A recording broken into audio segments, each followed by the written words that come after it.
"You don't speak unless you're spoken to," the officer said, his voice cutting through the courtroom like a blade.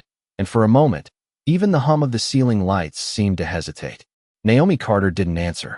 She stood still at the defendant's table, hands resting lightly on the cool wooden edge, feeling the faint vibration of movement around her, papers shifting, shoes scuffing against polished floors, a chair creaking somewhere behind her. The room smelled faintly of varnish and old paper, the kind of scent that clung to places where decisions were made and lives quietly redirected. Across the room, Officer Daniel Reeves adjusted his stance, his uniform crisp, his presence loud without needing to raise his voice again. People like him filled spaces effortlessly. People like Naomi were expected to shrink in them. A low murmur rippled through the gallery, then quickly died, as if the walls themselves demanded silence. Naomi's gaze lifted, not to Reeves, not to the spectators, but to the bench. The judge's seat sat elevated, empty, framed by the American flag and the state seal, bathed in a pale, cold light streaming through tall windows. It was just a chair to most people. To her, it was something else entirely. "You hear me?"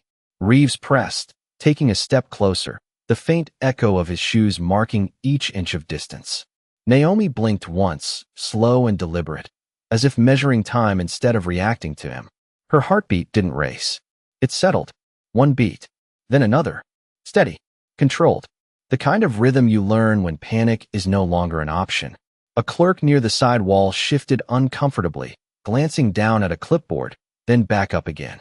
Something about the stillness in Naomi's posture didn't match the situation. It wasn't fear. It wasn't defiance either. It was something quieter, something heavier. Reeves let out a short breath, almost a laugh, shaking his head like he'd seen this 100 times before. "That's the problem," he muttered, just loud enough for those nearby to hear. "People forget their place." The words hung there, heavier than they should have been. Naomi's fingers curled slightly against the wood, feeling the grain beneath. Her skin, grounding herself in something real, something unchanging. She didn't look at him. Instead, her eyes traced upward again, past the empty bench, to the seal mounted high on the wall. The eagle, wings spread wide, frozen in a symbol of authority and balance. Justice. The word echoed somewhere in the back of her mind, not as an idea, but as a standard. A weight. Around her, the courtroom settled into a tense quiet, the kind that pressed against your ears. No one spoke. No one moved too quickly. Even the air felt measured. Naomi exhaled slowly through her nose, almost imperceptibly, and then, just once, she tapped her fingers against the table. Soft, precise, a rhythm so subtle most people wouldn't notice. But someone did. Across the room, the bailiff's head tilted ever so slightly, his eyes narrowing as he looked at her again, this time not with dismissal, but with recognition trying to surface. Naomi didn't acknowledge it. She simply stood there, composed, her silence no longer empty, but deliberate, like a line drawn that no one else could yet see. And in that quiet, something in the room began to shift, not loudly, not dramatically, but enough that the balance, just slightly, was no longer where it had been a moment before. The sound of Naomi's fingers tapping faded almost as soon as it began, but the impression lingered, like a ripple that refused to disappear. The bailiff shifted his weight, his hand hovering near his belt, not out of instinct, but uncertainty, his eyes flicking from Naomi to the empty bench and back again, as if trying to reconcile two versions of reality that did not quite align. Officer Reeves did not notice. Or if he did, he dismissed it. His attention stayed locked on Naomi, his posture firm, shoulders squared, the kind of stance that came from years of being obeyed without question. "I am going to ask you one more time," he said, slower now, each word measured, deliberate, as if speaking to someone who simply refused to understand. "Do you plan to cooperate with this court, or are you going to keep standing there like you do not belong?" The last phrase settled heavier than the rest. Around them, a few heads lowered. A pen slipped from someone's hand and rolled softly across the floor before stopping against a chair leg.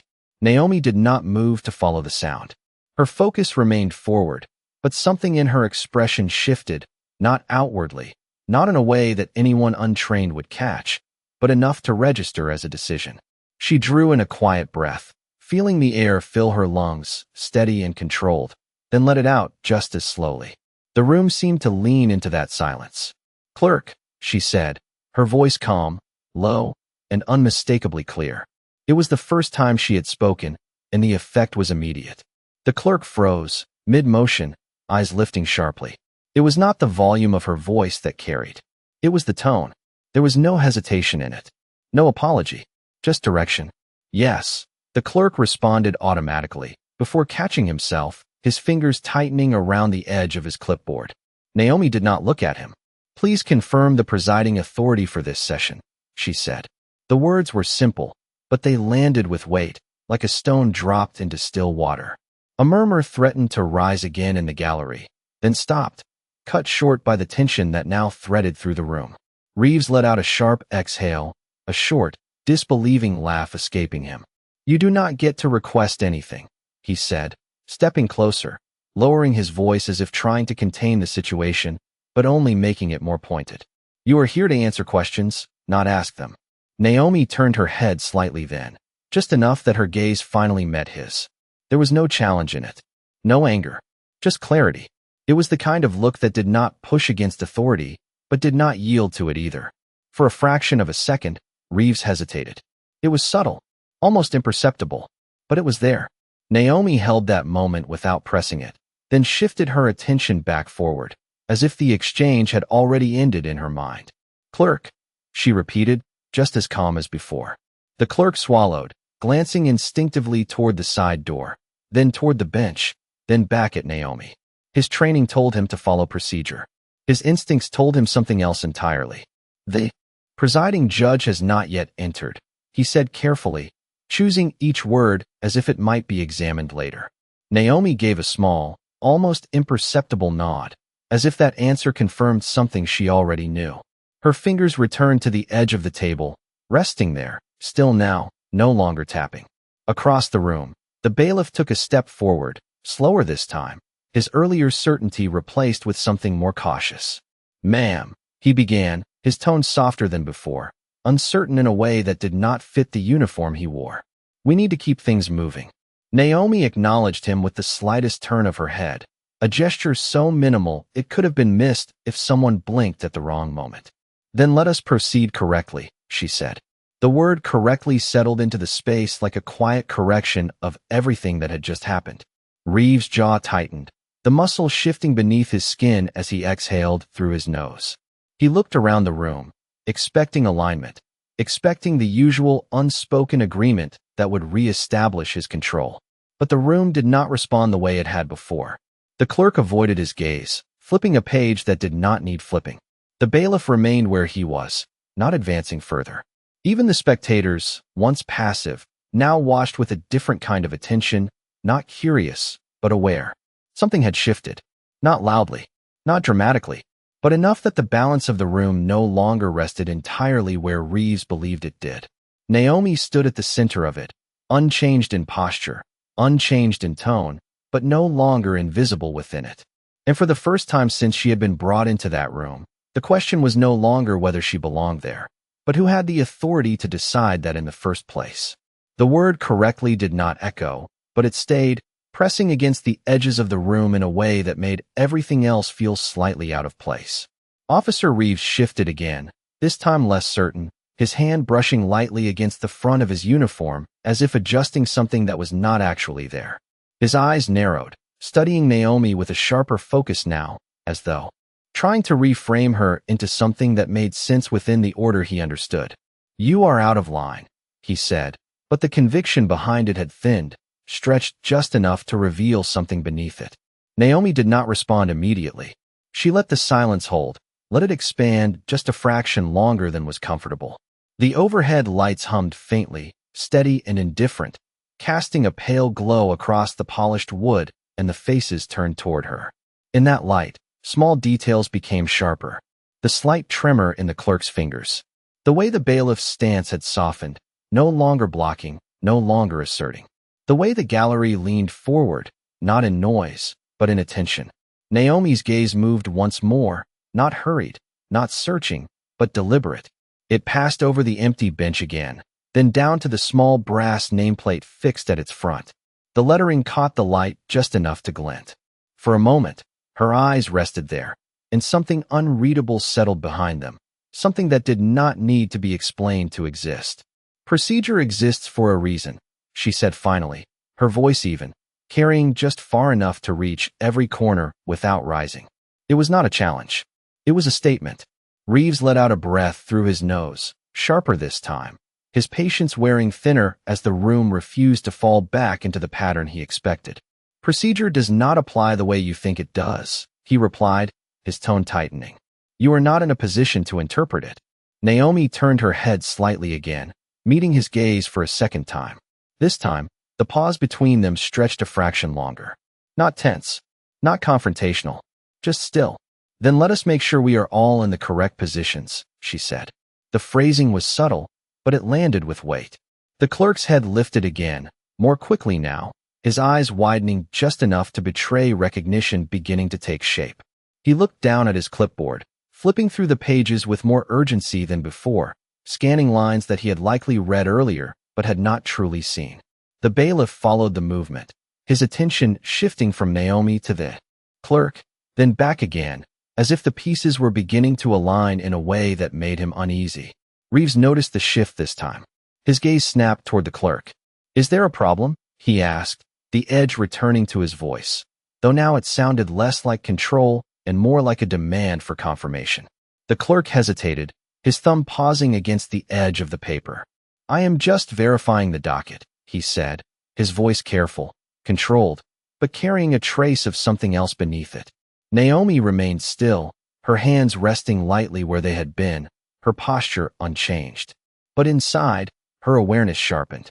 Every movement, every glance, every hesitation in the room registered, not as chaos, but as data. She did not rush it. She did not interrupt it. She allowed it to unfold. The bailiff took another small step, not forward this time, but slightly to the side, clearing a line of sight between Naomi and the bench. It was a subtle shift, one that could be dismissed as coincidence, but in that moment, it changed the geometry of the room. Naomi noticed. Reeves noticed it too, though he did not fully understand why it unsettled him. His jaw tightened again, his gaze returning to Naomi with renewed intensity. You are going to answer the questions asked of you, he said, more forcefully now, as if reasserting the structure would force everything else back into place. Naomi let the words settle without reacting to them. Then, slowly, she lifted her chin, not high, not in defiance, but just enough to align her line of sight with the elevated bench behind him. And this court will proceed as it is meant to, she replied. The phrasing was quiet, but absolute. The clerk's breath caught, audible in the silence that followed.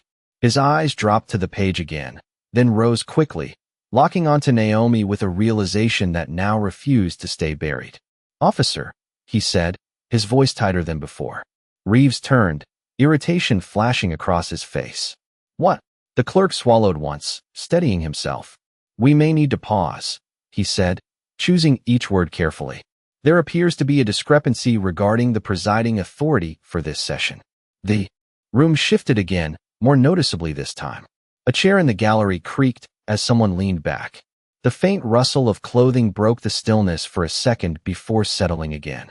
Reeves stared at the clerk, disbelief flickering across his features.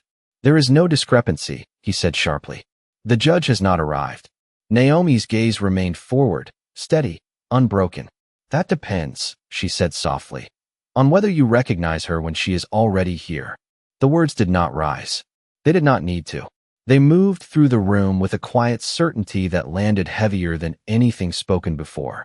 And in the silence that followed, the space between assumption and truth narrowed just enough that it could no longer be ignored. The words settled into the room like a weight no one had prepared to carry. For a brief second, no one moved. Even the faint hum of the lights seemed distant, as if the space itself had pulled back to observe what would happen next. Officer Reeves blinked once, then again, his expression tightening not with anger this time, but with something closer to confusion, the kind that comes when certainty begins to fracture. What are you implying? He asked, though the sharpness in his voice no longer held the same authority it had moments ago. Naomi did not answer right away. She allowed the silence to stretch, not as a tactic, but as a natural consequence of what had already been said. Her gaze shifted slightly, not toward Reeves, but toward the clerk, who now stood frozen with the docket still open in his hands, eyes locked on a single line, as if it had just rewritten itself. The paper trembled faintly between his fingers. "Read it," Naomi said quietly. The instruction was simple, but it carried a steadiness that left little room for refusal. The clerk swallowed, his throat tightening as he lowered his eyes again, scanning the printed lines more carefully now, this time not as routine, but as verification. His lips parted slightly as if to speak, then closed again, uncertainty catching the words before they could form. The bailiff stepped closer, not with force, but with caution, his attention now fixed on the document rather than the woman he had been prepared to control just minutes ago. "What does it say?" Reeves pressed, his patience thinning again, but now edged with something else, something less stable. The clerk hesitated one more time, then finally spoke, his voice quieter than before, but clear enough to carry. "Presiding judge," he began, pausing as if the title itself felt heavier than usual, "Naomi Carter." The name landed in the room with a force that no raised voice could have matched. For a moment, it did not register. It hovered, suspended between disbelief and recognition. Then the shift came, subtle at first, a breath drawn too sharply in the gallery, the soft scrape of a chair leg against the floor. The bailiff's posture straightening, not in command, but in correction. Reeves did not move. His eyes remained fixed on the clerk, as if waiting for the words to retract themselves, to be corrected, to become something else. "That is not possible," he said, but the conviction was gone, replaced by something hollow, something searching for ground that was no longer there. Naomi finally turned fully toward him, her expression unchanged, calm, composed, but now undeniably present in a way that could not be overlooked. "It is already documented," she said, her voice even, without emphasis, as if stating something that had never been in question. The clerk nodded quickly, almost instinctively, flipping the page forward, then back again, as if confirming it twice would make it more real. "Assigned this morning," he added, his voice gaining a trace of certainty now that the words had been spoken aloud. The bailiff took a half step back, his hand dropping fully from his belt, his stance no longer one of enforcement, but of acknowledgement. The shift in him was immediate and visible, the kind that comes when roles are suddenly clarified. Reeves exhaled slowly, his chest rising and falling as he processed the change, his gaze moving from Naomi to the bench behind her, then back again, as if trying to reconcile the image he had formed with the reality now in front of him. "You should have identified yourself," he said finally, though the statement felt weaker even as it left his mouth. Naomi held his gaze for a brief moment, then let it pass, not dismissing him, but not engaging with the argument either. "You should have recognized the room you were in," she replied. The words were not sharp. They did not accuse, but they carried a clarity that left no room for misinterpretation. The gallery had gone completely still now, the earlier murmurs replaced by a focused silence, the kind that settles when something irreversible has occurred. Naomi shifted her hands from the edge of the table, letting them fall naturally to her sides. The movement was small, controlled, but it marked a transition. Without haste, without any display, she stepped away from the defendant's position and began to walk forward. Each step was measured, steady, the sound of her shoes against the floor echoing softly in the quiet room. No one stopped her. No one spoke. The bailiff moved aside fully, clearing the path without being asked. The clerk watched, his eyes following her ascent as she approached the bench. Reeves remained where he was, his posture no longer rigid, his certainty no longer intact, his presence now reduced to observation rather than control. Naomi reached the steps leading to the elevated seat and paused for just a fraction of a second, her gaze lifting once more to the seal above, the eagle still frozen in its symbolic watch. Then she stepped up, one level at a time, until she stood behind the bench. The chair remained empty for a breath longer, as if waiting for acknowledgement. Naomi placed her hand lightly on its back, feeling the smooth, worn surface beneath her palm. Then, with quiet precision, she took her seat. The shift was complete, not announced, not emphasized, but undeniable. And in that moment, the room did not react with noise or movement, but with something deeper, a collective stillness that carried the weight of recognition, correction, and the quiet reordering of power. The chair did not creak when Naomi Carter settled into it. But something else did, something less tangible, something that had been holding the room together under the assumption of certainty. It shifted quietly, almost imperceptibly, as her presence aligned with the space in a way that made everything that came before feel slightly miscalculated. For a moment, no one spoke. The clerk stood frozen, the docket still open in his hands, as if the ink on the page had just become heavier. The bailiff straightened fully now, his posture no longer divided between instruction and hesitation, but anchored in a role that finally made sense again. Across the room, Officer Reeves remained where he was, though the way he held himself had changed. The rigid certainty was gone. In its place was something more restrained, more cautious, like a man recalculating the ground beneath his feet. Naomi did not rush. She adjusted the position of the files in front of her with measured precision, aligning the edges until they sat perfectly parallel with the grain of the wood. The small action drew attention not because it was dramatic, but because it was controlled, intentional, and entirely unbothered by the tension still lingering in the air. Her fingers paused briefly on the top page, then lifted. "Let us proceed," she said, her voice steady, carrying easily across the room without needing force. The words did not command silence. They assumed it, and the room complied. The clerk cleared his throat softly, stepping forward just enough to regain his place in the process, his earlier uncertainty replaced with a careful focus. "Case number 2147. He began, his voice more formal now, more aligned with the rhythm of the court. Naomi listened without interruption, her gaze forward, her posture composed. But beneath that stillness, there was awareness. Every movement in the room registered. The slight shift in the gallery as people adjusted in their seats. The way Reeves' eyes flickered once toward the exit before returning to her. The controlled inhale he took, as if preparing to speak. She let the clerk finish. Then, only then, did she look up fully, her attention settling on Reeves. The moment stretched, not long, but long enough to be felt. "Officer Reeves," she said, her tone even, neither cold nor warm, simply precise. The use of his name, formal and clear, placed him exactly where he now stood within the structure of the room. He straightened. Instinctively, the response automatic, ingrained through years of training, even as his expression remained guarded. "Yes, Your Honor," he replied, the title coming a fraction of a second late, but spoken nonetheless. Naomi inclined her head slightly, acknowledging the correction without emphasizing it. "You were present prior to the official opening of this session," she continued, "and you engaged directly with an individual at the defendant's table."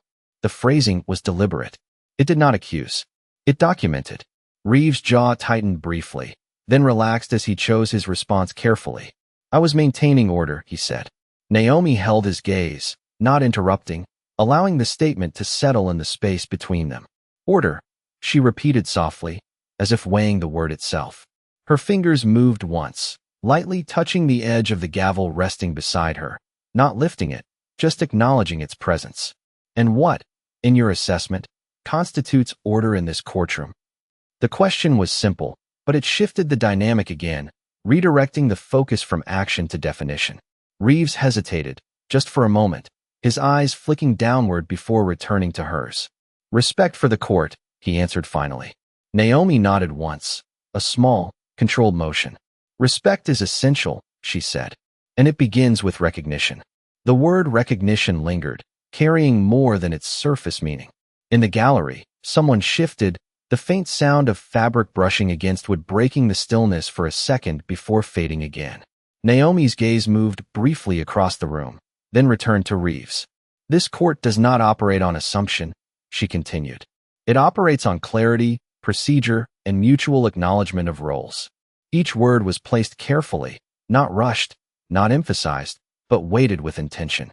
Reeves listened, his posture still, his expression now less defensive, more attentive, as if absorbing the structure being re-established around him.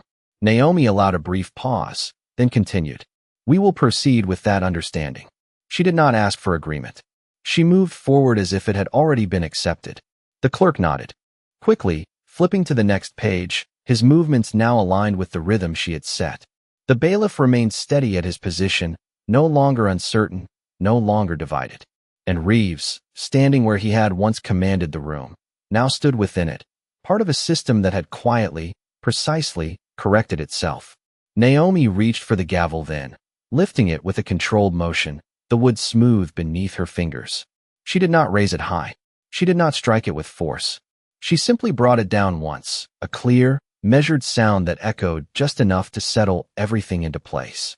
And in that single, deliberate motion, the room did not just hear authority. It recognized it. The echo of the gavel faded, but its presence remained, settling into the walls, into the wood, into the posture of every person in the room. Naomi Carter did not move immediately after the sound. She allowed the silence to complete itself, to reach its natural end, before she continued. Her hands rested lightly on the bench, fingers relaxed, not gripping, not tense, just present. Across from her, Officer Reeves stood still, his shoulders squared out of habit, but no longer projecting the same certainty. His breathing had slowed, controlled, though each inhale seemed more deliberate now, as if he were choosing it. The clerk adjusted the stack of documents, aligning them carefully before sliding one forward. "Your Honor," he said, his voice steady now, anchored again in procedure. "The matter before the court involves a preliminary review of conduct during detainment." Naomi nodded once, her gaze dropping briefly to the file, then lifting again. "Proceed with the summary," she said. The clerk began to read, his voice moving through the formal language with precision, outlining the sequence of events that had brought the case into this room. Naomi listened, not interrupting, not reacting outwardly, but absorbing each detail, each phrasing, each omission. The room followed his voice, the earlier tension now reshaped into focus. Even the gallery seemed to lean into the rhythm of the words, their earlier uncertainty replaced with quiet attention. As the clerk finished, he paused, glancing up for confirmation. Naomi gave a slight nod, then shifted her attention once more to Reeves. "Officer Reeves," she said, her tone unchanged, steady and measured. He straightened instinctively again, the response automatic, though now it carried a different weight. "Yes, Your Honor." Naomi held his gaze for a moment, not pressing, not rushing. "You have described your actions as maintaining order," she said. "I would like you to clarify the standard you applied in making that assessment." The question was simple, but it required more than a surface answer.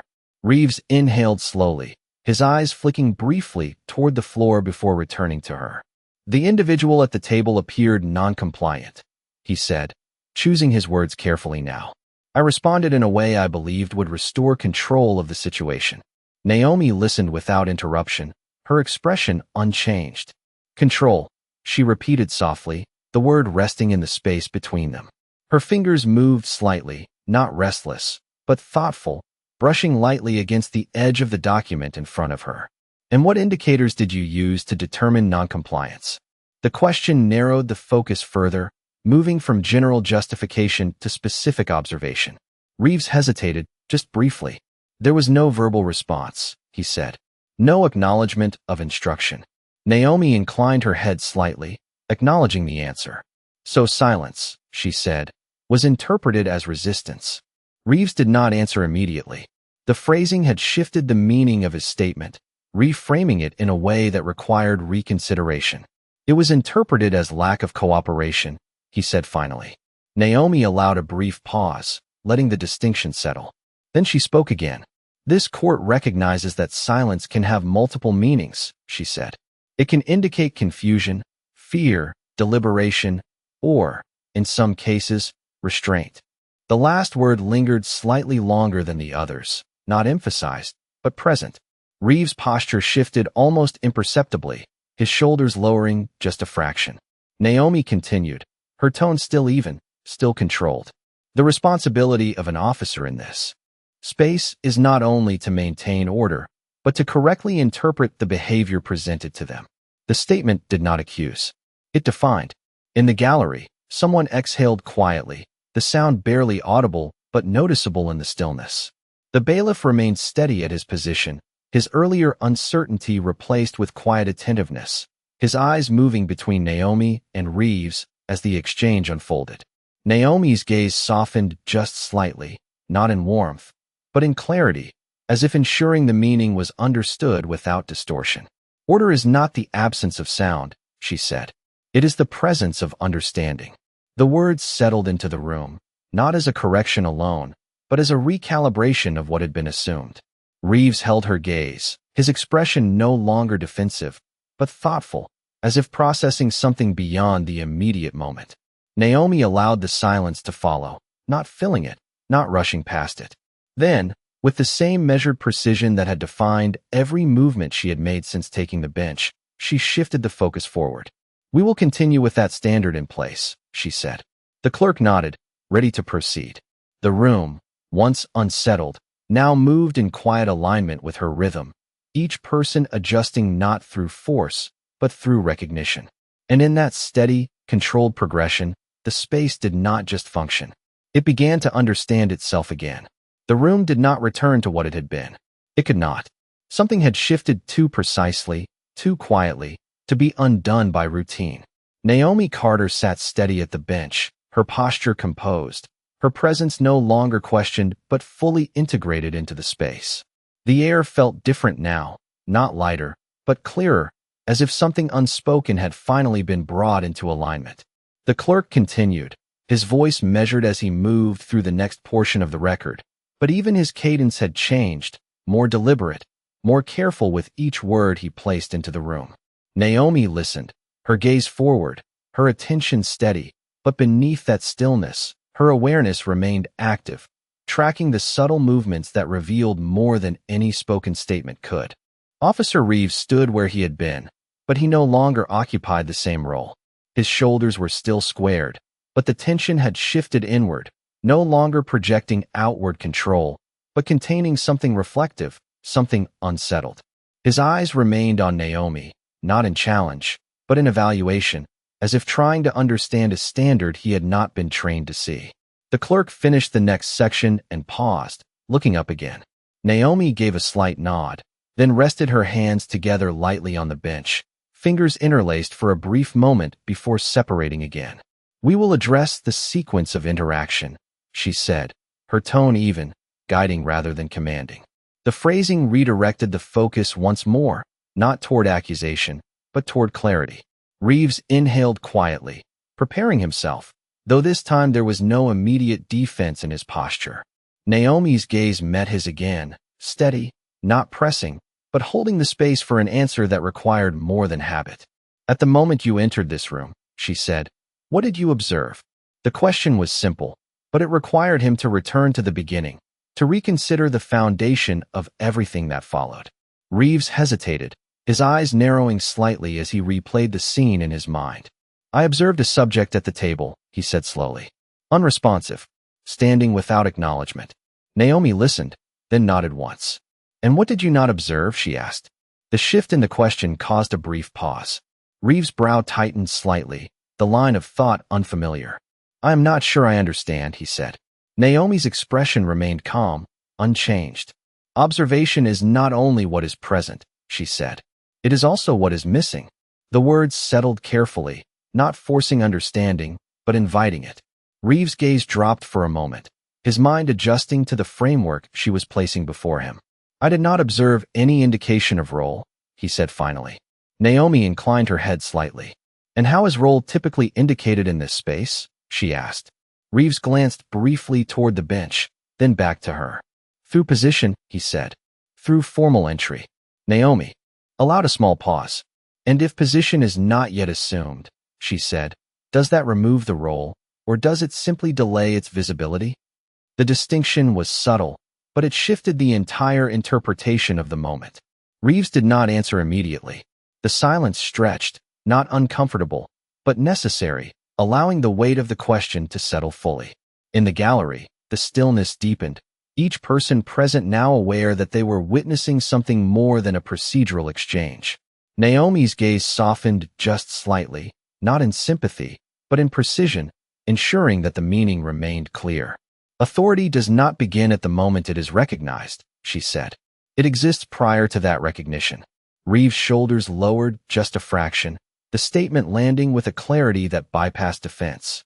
He nodded once, slowly, not as agreement alone, but as acknowledgement. Naomi observed the shift without commenting on it directly. Instead, She continued, her tone unchanged. In this room, assumptions carry consequence, she said. And correction does not require escalation. It requires awareness. The bailiff shifted slightly at his post, his attention unwavering, his earlier uncertainty now replaced with a quiet understanding of the balance being restored.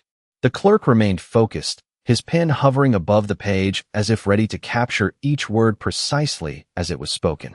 Naomi let the silence return once more, allowing the room to absorb the recalibration taking place. Then she moved forward. "We will proceed with the review under that framework," she said. There was no resistance, no interruption.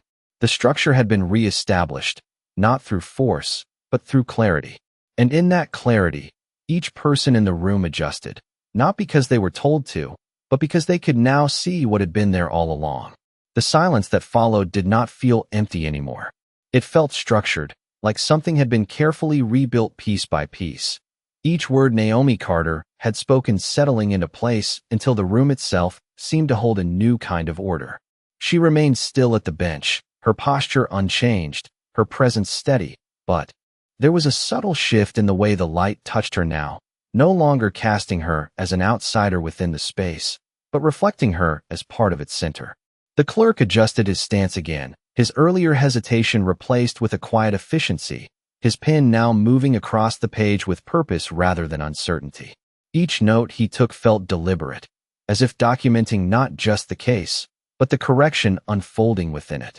Naomi's gaze moved briefly across the room, not searching, but confirming. The gallery remained silent, attentive, their earlier assumptions replaced by a focused awareness that no longer relied on appearances alone. The bailiff stood firm, his posture aligned with the structure Naomi had restored, his presence no longer reactive, but grounded. And Officer Reeves stood within that same structure, no longer outside of it, his stance quieter, his breathing measured, his attention fixed not on asserting control, but on understanding the parameters he now operated within. Naomi let the stillness hold for a moment longer, then shifted her focus back to the file in front of her. Her fingers moved lightly across the page, not flipping it yet, just tracing the edge as if marking the transition to the next layer of the review. "We will continue," she said, her voice even, carrying with the same quiet authority that no longer needed to be established. The clerk nodded, turning to the next section, but Naomi raised her hand slightly, not stopping him abruptly, just enough to pause the motion. "Before we proceed," she added, her tone unchanged, "there is a distinction that must be made clear." The room stilled again, not out of tension, but anticipation, each person present now attuned to the precision of her words. Naomi lifted her gaze, directing it toward Reeves once more, but without the earlier intensity. This time, it was something more measured, more reflective. "The court recognizes the difference between intention and impact," she said. The phrasing was simple, but it carried weight, shifting the focus from what had been done to what had been created by it. Reeves' shoulders shifted slightly, not defensively, but as if adjusting to a frame he had not fully considered before. Naomi continued, her tone steady. "An action may be taken with the belief that it serves order," she said. "But if the result disrupts clarity, it must be examined." The words settled into the space, not as judgment, but as a principle. The clerk's pen paused briefly, then resumed, capturing each phrase with care. Naomi allowed a brief silence, giving the statement time to land fully, then continued. "This examination does not exist to assign fault alone," she said. "It exists to ensure that the standard moving forward is aligned with the purpose of this court." The emphasis was subtle, not on correction, but on alignment. Reeves nodded once, slowly, the motion small but visible, his expression no longer guarded, but thoughtful, as if the weight of the moment had shifted from confrontation to reflection. Naomi observed the shift without acknowledging it directly. Instead, she turned her attention back to the file, lifting the page now with a controlled motion, the soft sound of paper marking the transition forward. "Clerk," she said, "please continue with the documented sequence." The clerk complied immediately, his voice steady as he resumed reading, outlining the timeline with greater clarity than before, each detail now framed within the structure Naomi had established. As he spoke, the room moved with him, each person following the progression not as passive observers, but as participants in a process that now felt precise, intentional, and grounded. Naomi listened, her gaze alternating between the document and the individuals before her, not missing the subtle adjustments that continued to unfold. The way Reeves' stance had softened further, no longer rigid, but balanced. The way the bailiff's attention remained steady, no longer divided. The way the gallery leaned in, not out of curiosity, but understanding. When the clerk finished, Naomi nodded once more, then rested her hands lightly on the bench again, fingers relaxed. The room held its breath for just a fraction of a second, waiting for the next movement, the next word. Naomi did not rush it. She let the silence settle completely, then spoke. "We will proceed. With the understanding that clarity is not assumed," she said. "It is established." The words carried no force, but they defined the path forward. And in that moment, the room did not just follow her lead.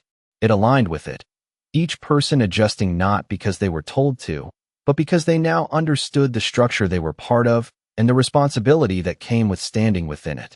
The clerk's final words settled into the room like the last note of a carefully measured composition, and for a brief moment, nothing followed it. No movement, no interruption, just a stillness that felt intentional, as if the room itself understood that what came next required space.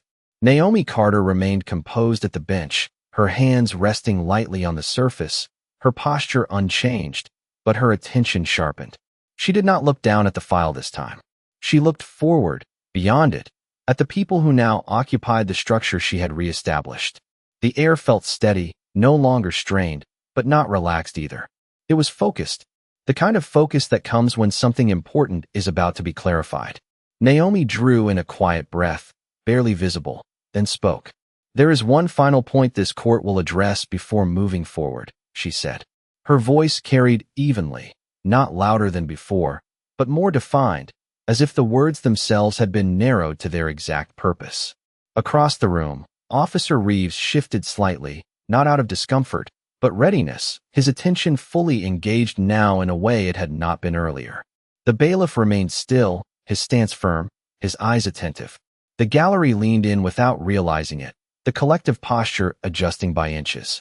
Naomi's gaze moved to Reeves, steady and precise.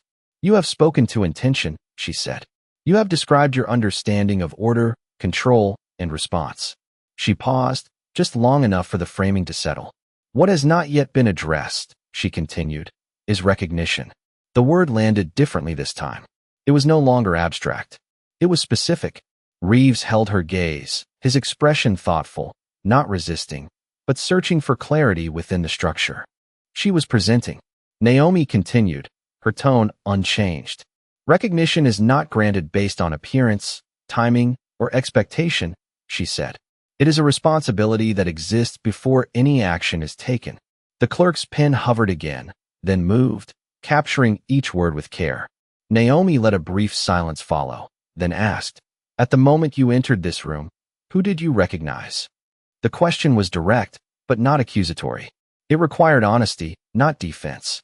Reeves inhaled slowly, his eyes dropping for a fraction of a second before lifting again. "I recognize the environment," he said. "The setting of the court." Naomi inclined her head slightly. "And the individuals within it?" she asked. Reeves hesitated, the answer no longer immediate. "I did not fully assess each individual," he admitted. The words were quiet, but they carried weight. Naomi nodded once, acknowledging the response. Then the absence of recognition shaped the response that followed, she said. It was not framed as a mistake. It was framed as cause and effect. The room absorbed the statement in silence. Naomi's gaze remained steady, her expression unchanged. "This court does not operate on partial awareness," she continued. "It requires complete attention to the roles, the context, and the presence of those within it." Reeves nodded again, more firmly this time, the understanding settling more clearly. Naomi observed the shift, then allowed a brief pause before continuing. "Recognition is not a passive act," she said. "It is an active responsibility. It requires looking beyond assumption and engaging with what is actually present." The phrasing carried a quiet emphasis, not on correction, but on expectation moving forward. The bailiff's stance adjusted slightly, not in reaction, but in alignment, his posture now fully reflecting the standard being articulated. The clerk remained focused, his notes precise, his earlier hesitation now replaced with clarity. Naomi's gaze moved briefly across the room once more, confirming the alignment before returning to Reeves. "This is not a matter of authority alone," she said. "It is a matter of awareness." The distinction settled into the space with a quiet finality.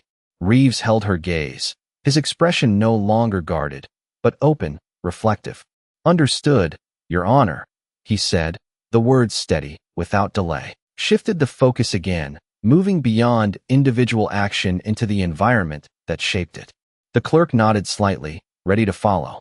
"The documented sequence outlines the actions taken," Naomi continued. "What it does not fully capture is the condition of the space at the time." The words carried a quiet precision, directing attention not just to events, but to the atmosphere surrounding them. Reeves listened closely, his expression thoughtful, the earlier tension replaced by a measured attentiveness. Naomi's gaze moved briefly across the room, acknowledging each presence without lingering on any one individual. "A courtroom," she said, "is not defined solely by its structure. It is defined by the awareness of those within it." The statement settled into the space, expanding the frame beyond procedure into perception. The clerk's pen moved again, slower this time, as if each word required more care to record accurately. Naomi continued, her voice steady. "When awareness is incomplete, interpretation becomes unstable." The phrasing was careful, not accusatory, but exact. Reeves nodded once, the motion small, but grounded in understanding. Naomi allowed a brief pause, then directed her attention back to him. "At the time of entry," she said, "what was your assessment of the environment beyond the immediate subject?" The question required him to expand his perspective, to move beyond the initial point of focus. Reeves inhaled slowly, his gaze shifting briefly as he considered the room as a whole. "I assessed the space as controlled," he said. "Standard conditions. No visible disruption." Naomi inclined her head slightly. "And what indicators led you to that conclusion?" she asked. Reeves hesitated for a fraction of a second, then answered. The room was quiet. Individuals were seated. No active conflict was visible. Naomi listened, then nodded once. "So the absence of visible disruption was interpreted as stability," she said. Reeves held her gaze, recognizing the distinction. "Yes, Your Honor." Naomi let the silence follow, allowing the statement to settle before continuing. "Stability," she said, "is not always defined by what is visible." The words carried a quiet depth, shifting the meaning once more. The gallery remained still, each person now fully engaged in the layered understanding unfolding before them. Naomi's fingers rested lightly on the bench, her posture unchanged, her presence steady. "There are conditions that exist beneath the surface of a space," she continued. "Unspoken, unrecognized, but present." Reeves' shoulders lowered slightly, the concept settling into his understanding. Naomi's gaze remained steady, her tone unchanged. "When those conditions are not acknowledged, actions taken within that space may not align with its actual state." The phrasing reframed the earlier events once again, not as isolated actions, but as responses shaped by incomplete awareness. The clerk paused his writing briefly, then resumed, capturing the nuance of the statement. The bailiff remained still, his attention unwavering, his earlier uncertainty now replaced with quiet clarity. Naomi allowed the room to absorb the shift, then continued. "The responsibility within this court is not only to respond to what is seen," she said. "It is to remain aware of what may not be immediately visible."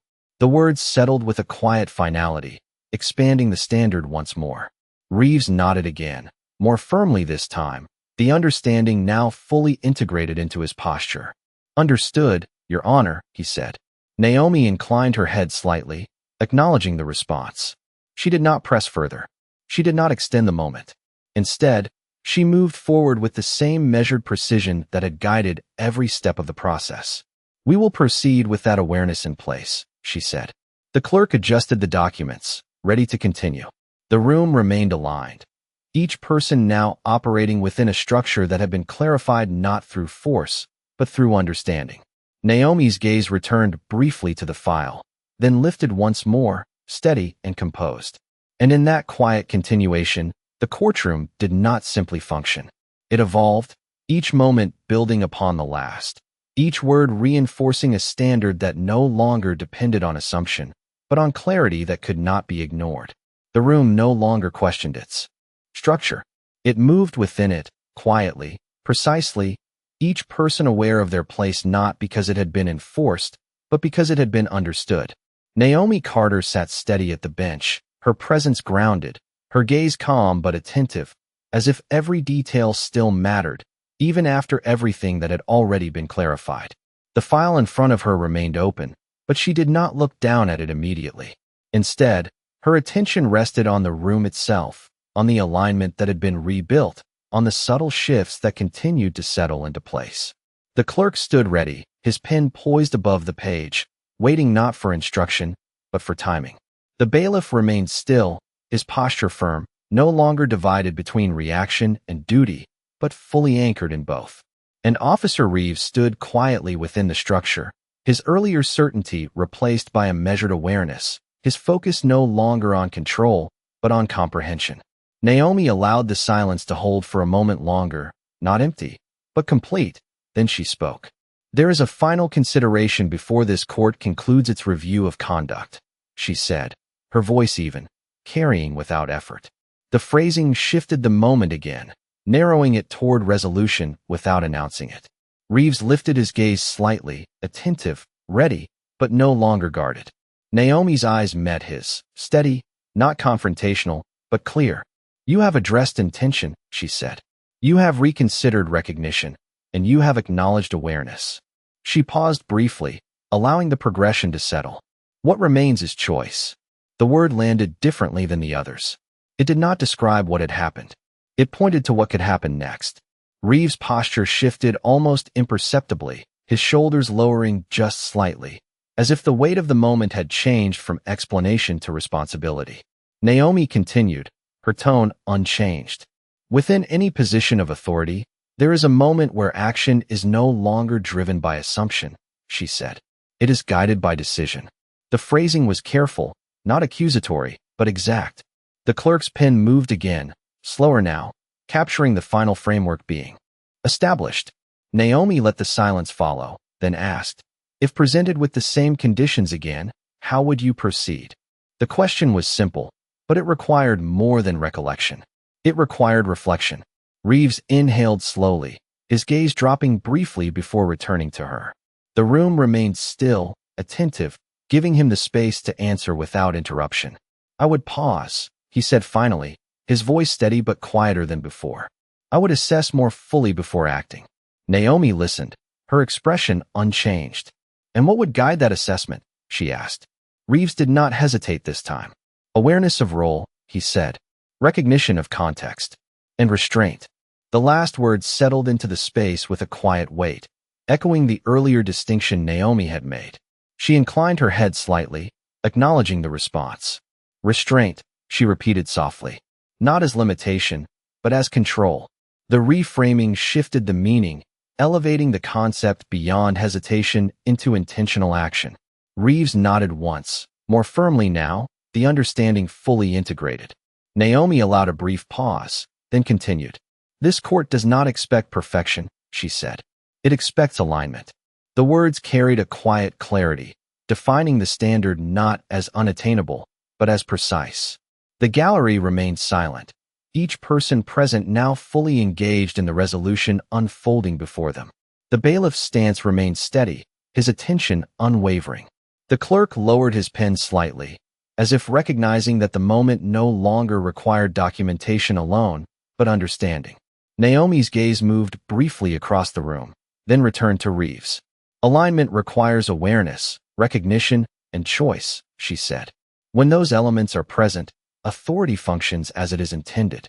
The statement settled into the space with a quiet finality, not as a correction, but as a conclusion. Reeves held her gaze, his posture no longer guarded, but grounded. "Understood, Your Honor," he said, the words clear, without hesitation. Naomi inclined her head once more, acknowledging the response. She did not extend the moment. She did not emphasize it further. Instead, she allowed the silence to return, letting the weight of what had been said settle completely. Then, with the same measured precision that had guided every step of the process, she placed her hand lightly on the gavel, not lifting it yet, just resting there, marking the transition that was about to come. And in that stillness, the room did not wait in tension. It waited in understanding, each person present aware that what had just been established would remain long after the sound of the gavel faded. Naomi Carter's hand rested lightly against the gavel, her fingers still, her posture composed, her presence fully settled into the space she now defined. The room remained quiet, but it was no longer the kind of silence that followed tension. It was the kind that followed understanding, the kind that held meaning without needing to announce it. No one moved unnecessarily. No one spoke out of turn. Even the subtle sounds that had once filled the background, the shifting of papers, the quiet clearing of throats, had faded into stillness. Naomi did not rush the moment. She allowed it to exist fully, to settle into every corner of the room, into every person standing within it. Her gaze lifted slightly, moving across the space one final time, not searching, not correcting, but acknowledging. The clerk stood with quiet focus, his pen lowered now, his role complete for the moment. The bailiff remained steady, his posture aligned, his earlier uncertainty replaced with clarity that did not need reinforcement. And Officer Reeves stood in place, no longer rigid, no longer defensive, but present, fully aware of where he stood and what that meant. Naomi's eyes returned to him briefly, not to hold him there, but to include him in the conclusion that was about to unfold. She drew in a slow, controlled breath, then spoke. This court recognizes that actions taken within moments of uncertainty can reflect incomplete awareness, she said, her voice even, calm, carrying across the room without effort. The words were not sharp. They did not assign blame. They acknowledged reality. Reeves listened, his posture steady, his expression attentive, no longer searching for a way to respond, but ready to receive what followed. Naomi continued, her tone unchanged. It also recognizes that awareness, once clarified, creates responsibility. The phrasing shifted the focus forward, not dwelling on what had been, but establishing what would be. The gallery remained silent, each person present now fully engaged, not as spectators, but as witnesses to a resolution that did not rely on volume or force. Naomi allowed a brief pause, then continued. The purpose of this review is not to diminish authority, she said. It is to ensure that authority functions with precision, with recognition, and with restraint. Each word settled carefully, reinforcing the framework she had built step by step. Reeves nodded once, the motion steady, grounded in understanding that no longer required explanation. Naomi observed the shift without drawing attention to it. Instead, she placed her hand more firmly on the gavel, not raising it yet, just marking the final transition. This court finds that the standard has now been clarified, she said. The words were simple, but they carried finality, not as an ending, but as a conclusion to what needed to be addressed. The clerk lowered his gaze slightly, as if acknowledging the closure of the record. The bailiff remained still, his posture unchanged, but fully aligned with the resolution. Naomi's gaze moved once more across the room, then settled forward. Moving forward, she said, this clarity will define the conduct within this space. The phrasing extended beyond the moment, placing the outcome into the future, where it would continue to matter. Reeves held her gaze, his posture steady, his presence no longer uncertain. Yes, Your Honor, he said, the words clear, without hesitation. Naomi inclined her head slightly, acknowledging the response. She did not add to it. She did not expand on it. She allowed it to stand on its own, as part of the alignment that had been reached. Then, without haste, without emphasis, she lifted the gavel. The movement was smooth, controlled, precise. The room did not react. It did not need to. Every person present understood what the moment represented. Naomi brought the gavel down once. The sound clear, measured, echoing just enough to settle the final note of the proceeding. It was not loud. It did not need to be. It carried authority because it was aligned with everything that had been established before it. The sound faded, but the structure remained. Naomi lowered her hand, returning the gavel to its place with the same quiet precision. She did not rise immediately. She did not signal anything further. She simply remained for a moment, allowing the room to hold what had just been completed. And in that stillness, nothing needed to be said, because what had changed was no longer in question. It was understood. The echo of the gavel did not linger this time. It dissolved quickly into the stillness, leaving behind something quieter, something that did not need sound to exist. Naomi Carter remained seated for a moment longer, her hands resting lightly on the bench, her posture unchanged, her presence steady. The room did not rush to move. No chair scraped. No voices rose. It was as if every person present understood, without instruction, that the moment deserved to settle completely before anything else began. The light from the tall windows stretched across the polished floor, softer now, warmer than it had been at the beginning, no longer harsh against surfaces, but resting gently across them. Naomi's gaze lifted once more, not to assess, not to correct, but simply to observe. The clerk stood quietly, the docket closed, his pen placed carefully beside it. The bailiff remained at his post, shoulders relaxed but upright, his presence no longer reactive, but grounded in a way that felt permanent. And Officer Reeves stood still, not frozen, not uncertain, but thoughtful, his posture no longer carrying the weight of assumption, but the awareness of what had been clarified.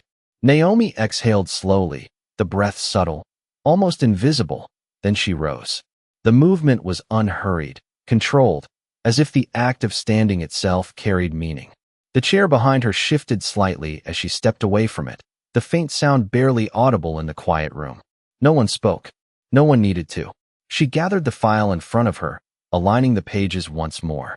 Before closing it, the motion precise, intentional. Then she stepped down from the bench, each step measured, steady, her presence no longer elevated above the room, but moving through it. The bailiff stepped aside instinctively, not out of command, but respect, clearing the path without being asked.